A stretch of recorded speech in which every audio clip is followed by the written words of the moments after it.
Hello and welcome to the Path of Least Resistance. I am Diversi, and today we're going to go over a run against Lissandra that we did during the new player guide. We're using Volibear here, and for relics we have Stalker's Blade, Full Build, and Berserker's Buckle.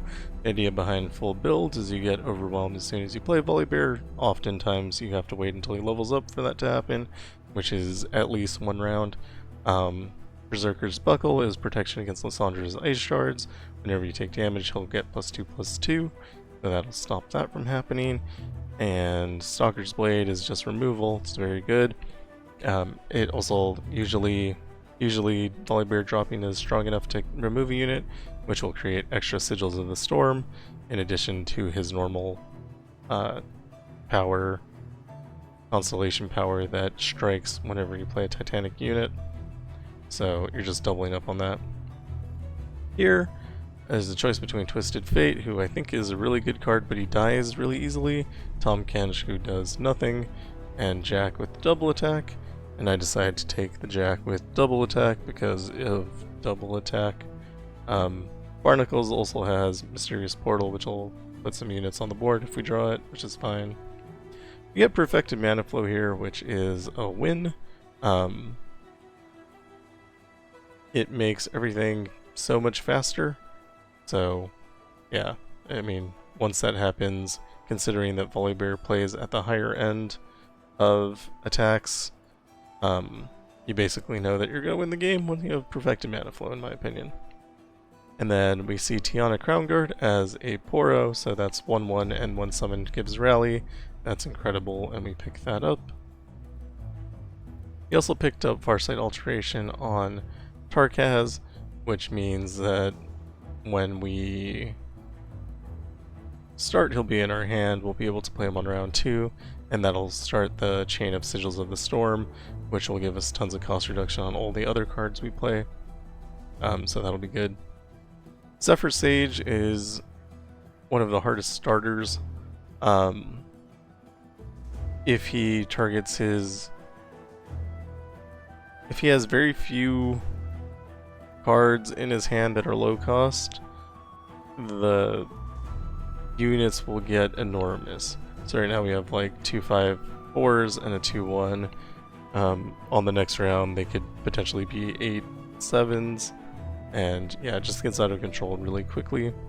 So we do choose to flash freeze one of them. It gives us 2 Sigils of the Storm, also manifests a unit, so that's pretty nice. There I should have played Tarkaz. I'm not sure why I played Jack.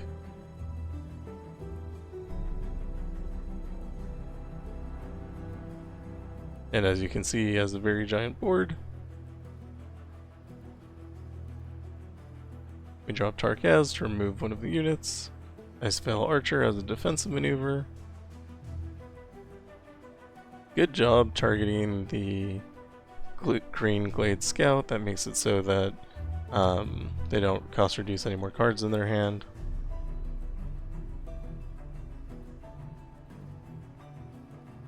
Not sure why I chose to play Pablo there. I guess overall it doesn't matter. Anything would have been fine. Play Cytherea to get a strike in, also doubles the stats of our units. Probably could have played Jack first. And then we would have had a double attack, which would have been really nice. Not sure why I didn't do that. As you can see, it's up to 9/7 now. That's too much.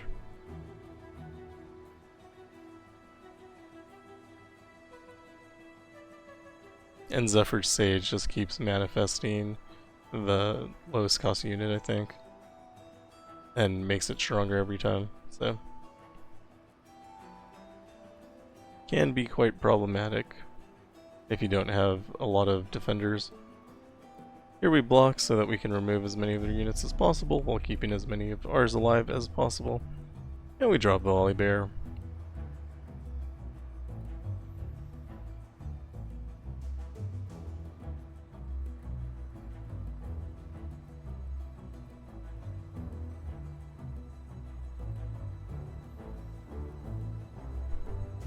Now everything has overwhelm.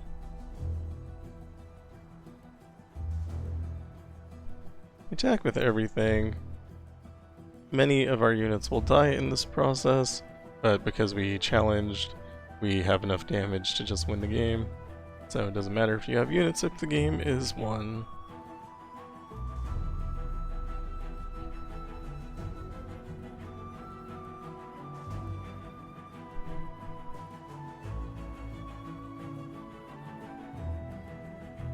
Here there's a choice between Necrotic Arachnoid and Raza. Raza has double time watch, so I find that to be a little bit better.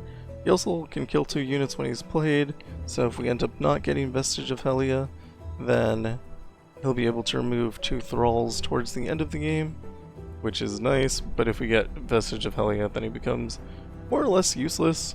Although with double time watch, it's still, like when you play him, he'll strike for 8, which isn't terrible. Here I want to get Volibear, but I don't have it, so I draw a card. Iceveil Archer. This starts stacking up our Sigils of the Storm. Means that we can play things like Tarkaz or Rasa.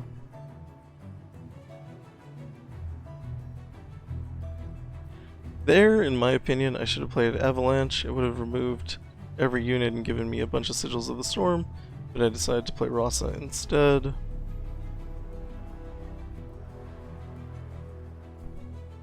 The Layer's Prophet is a passing move. If we opened with Tarkaz, we wouldn't have been able to strike anything because nothing was on the board. And then we attack. Should drop Jack and attacked with him too. Not sure why I didn't. Here we rally and attack. Don't need to play anything here, we can just pass the turn and attack again, but they're not doing anything. Don't know why they're not doing anything. There's no shot that, like, they don't have a card that's playable at 6 mana.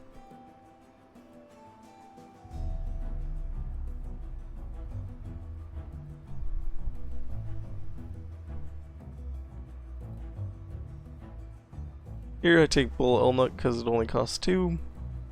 That's the whole thought process behind that. We go into Scarmother Vrynna. Scarmother Vrynna's thing is that every time a unit, or one of their units takes damage, it doubles in power, so you need to be careful not to use things like Avalanche unless it's going to kill them, and something like Tarkaz will double their power before you get to Hidden, so that can kill you. Just need to be a lot more careful with the math than you normally would be.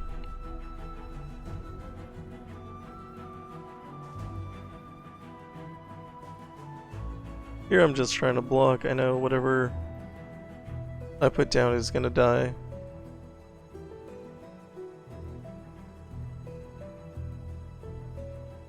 Not sure why I didn't Tarkaz there, but it's fine. I guess I wanted to play Volibear. I think it would have been totally fine to play Tarkaz though. Either way, we get them both down. And we do have Tiana in hand, so that's a rally next round, which, if I can figure out the correct order, is probably a win.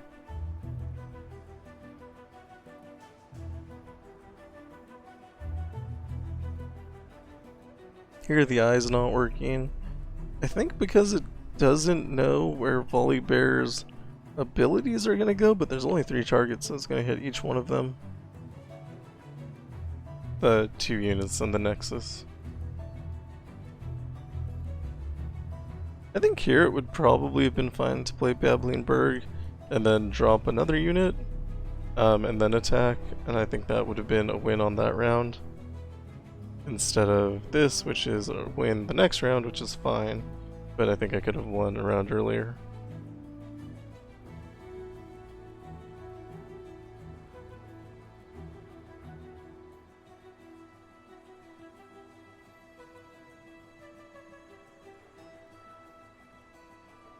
Here I take Zephyr Scourge of the Deep. I thought about Boadir, but he'll actually just flood the board with Frozen Thralls, which I don't think is good. And I don't know how to say it.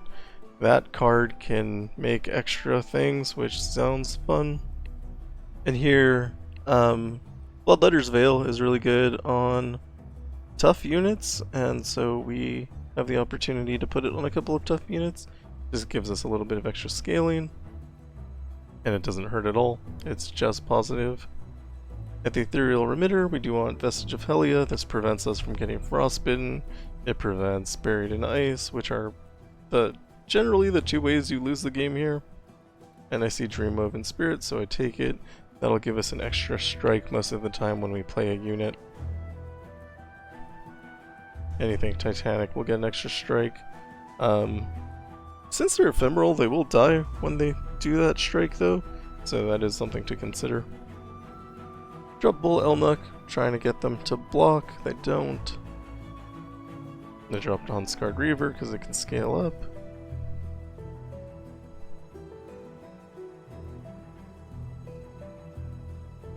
Here, I drop Tarkaz to remove the unit. Potentially would have been better to wait for them to play a card though, because of Dreamwoven Spirits. I just kind of wasted my Dreamwoven Spirits there. But I mean, it's not that bad. Drop Volibear, we get extra strikes because of Dreamwoven. So we're not really using Dreamwoven for what it's for, but we are still getting value out of it, so it's fine. On She Who Wanders, if you Nexus Strike with 4 or less power, your unit gets obliterated. So, like Jack can't double attack here, he would just die. And it's better to keep him as a blocker, given that.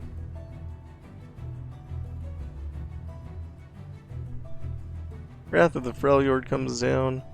Things that aren't skills still go through Spell Shield. So if we play Iceveil Archer, we can still set his power to 0, which is really good.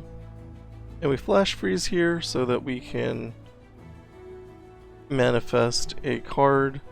Obviously Flash Freeze won't do anything because of the Vestige of Helia. Spell Shield is permanent. Let me attack here and win the game.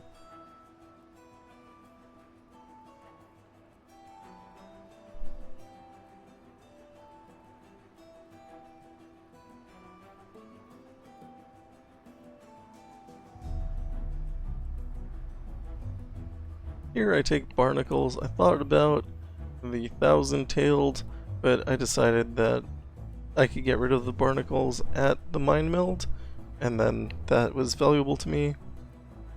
Here I keep Flash Freeze because of the Manifest. I know it won't do anything. Get rid of Avalanche because it doesn't do anything, and I get rid of our Barnacles. And Babbling Berg, at this point I only have 23 hit points, it would cost me 16 to do another remove, so I decided to stop. Even though there were a lot of good cards to remove there.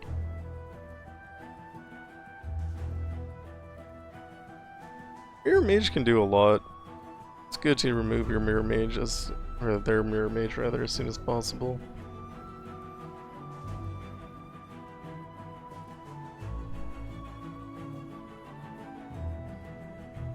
Play Iterative Improvements, which gives them 3 Demacian Sergeants. I don't know all the names of all the cards, I just know what they do by looks. We do get rid of Mirror Mage, which is great. Here I think I was trying to figure out the best way to take advantage of Dreamwoven Spirits, and then I didn't. I think Volibear would have been a better play than Tarkaz. And there's no reason to attack here.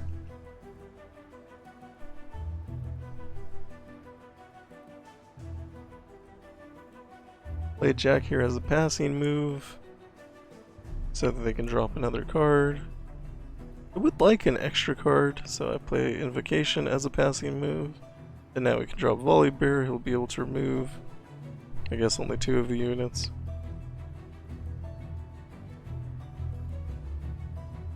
Maybe it would have been better to play him a little bit earlier.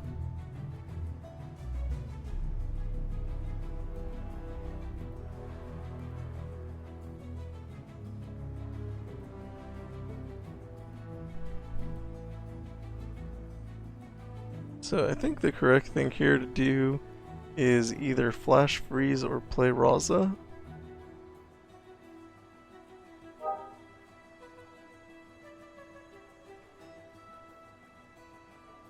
I don't think this is ever the correct thing to do. They do have a rally. That's not that bad. Raza comes down, doesn't kill the enemy units because of the spell shield. But we do get our rally, and then we can flash freeze. We can flash freeze. Realize I don't have enough damage to win. Then I play flash freeze. Gives me a unit. Which removes the unit. I think the arsenal actually would have been a better pick. Although this gives me basically infinite copies if something were to happen where I wouldn't have won there. Nothing could have happened at that point, but that's probably what I was thinking.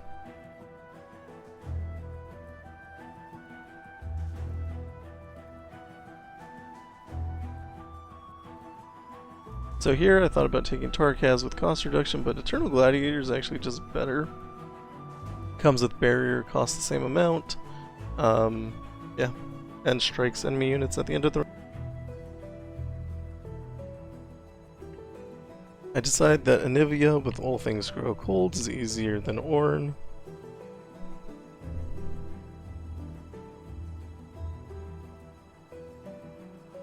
Here I buy cost reduction on Flash Freeze, and then reroll, mana deposit, and double time watch. No? No, because we want Eternal Gladiator. Extra cost reduction on that guy. We can go into Anivia. Anivia is bad if she gets Lord Eldred on board. Otherwise, it's kind of okay. Although All Things Grow Cold, I think doubles stats.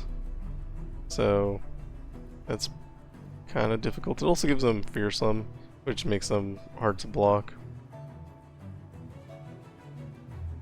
Again, we try to play Bull Elnuk and make them block us, and they don't. For example, that Grandfather is just too big. Play Eternal Gladiator, we'll get a strike off removing a unit. Second strike doesn't really matter, but we also get a second strike. And here I decide, I don't know why I decided that block. Probably to get rid of Anivia.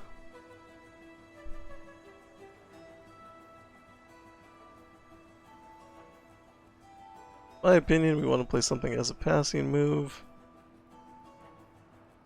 And I choose to play Jack. Gives us a coin. Flash Freeze reduces the cost of Volibear enough so that we can play him.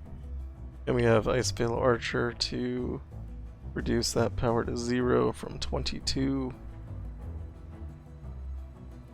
This attack is fun because Iceveil Archer has barrier.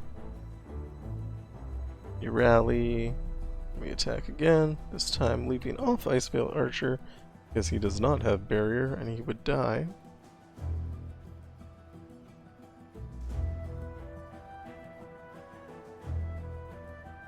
I don't know what the point of playing that coin was there.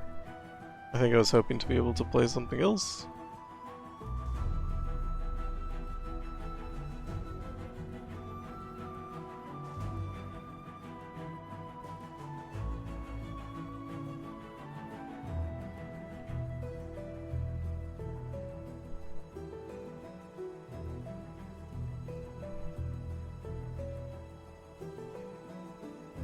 Play the Kingfisher, but that doesn't actually solve our rally problem.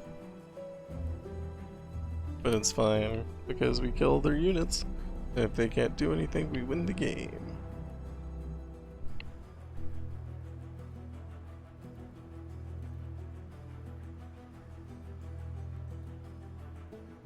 We're at a very solid 8 hit points, perfect, you know.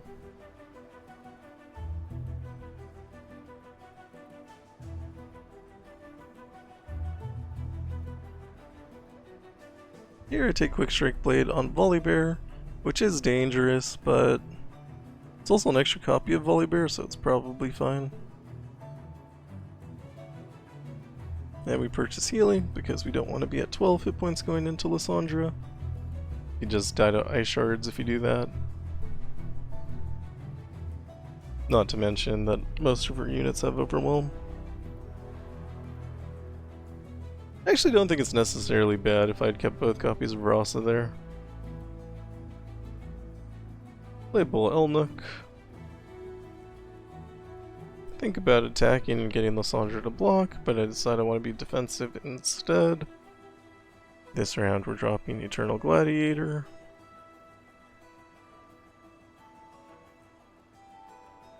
Kills 2 units because of Dreamwoven Spirits.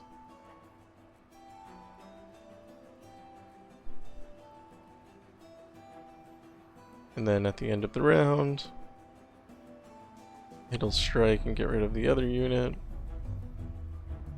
A little unfortunate on the positioning there, because the one with the barrier didn't get to strike, and so we lost a unit there. Play Unscarred Reaver as a passing move, which I don't know if is right, because we could have gotten an extra Volibear there instead of an extra Unscarred Reaver, but I don't know, ultimately it's fine, we got rid of Trundle with it.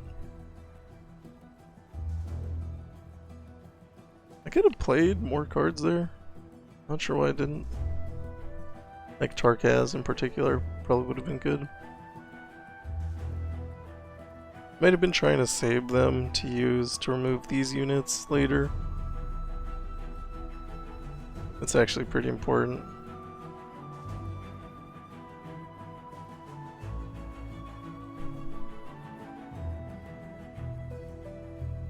Drop my expensive Rasa here because I have plenty of mana. And then I could drop the cheaper Rasa at a later time.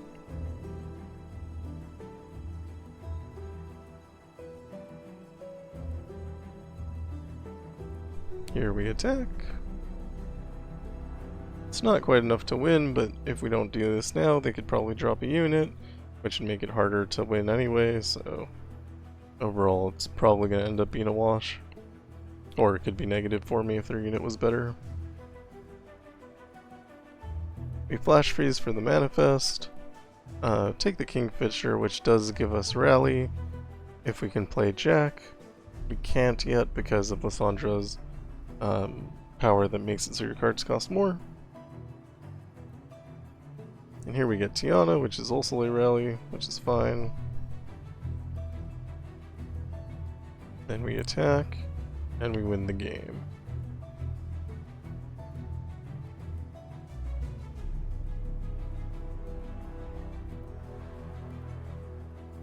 They would have killed themselves here if not for Entomb, which I think is really funny. Anyway, that's the general idea around how you want to play Volibear. Obviously there I got lucky with Perfected Manaflow, and Perfected Manaflow makes everything probably a couple of rounds faster. So you have to survive a little bit longer, so everything's more dangerous. But overall, like, the game plan is the same. You still want to be picking up Vestige of Helia. You still want to just draft into kind of big units so that you can take advantage of the strike ability that Volibear has from his constellations. And yeah, that's kind of the plan. And again, you know, sometimes you're going to get lucky and you're going to get Perfected Manaflow. Sometimes you're not, and you'll get also an I Am Inevitable Lissandra and you just lose. But overall, you know, as long as you have a plan and you kind of work in that context, eventually you'll get a run that's good enough and you'll win. And that is all for me. Thank you for watching. If you like what I'm doing, like and subscribe, and I'll see you in the next one. Goodbye.